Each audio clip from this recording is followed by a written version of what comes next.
Now ready to race, race number 8.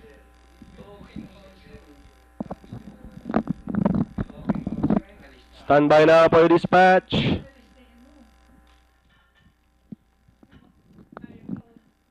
Gates open, they're up and racing. Jupiter Thunder draws for your lead.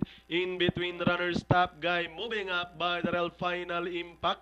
Then followed by Seni, Seviorum. Podolski comes next, Work of Heart.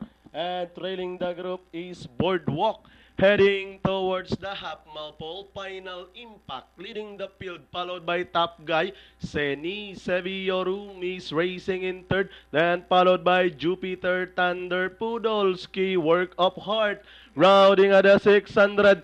Final Impact, Top Guy running on the outside. Seni Seviorum still racing in third.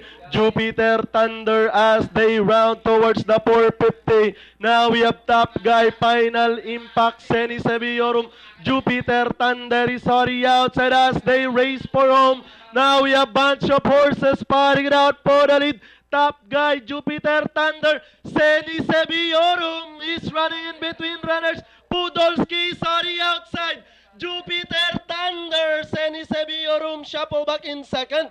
And leading the 75 meters, Jupiter Thunder with Christopher Villarin Garganta over Seni Seviorum. Then comes Podolski, Top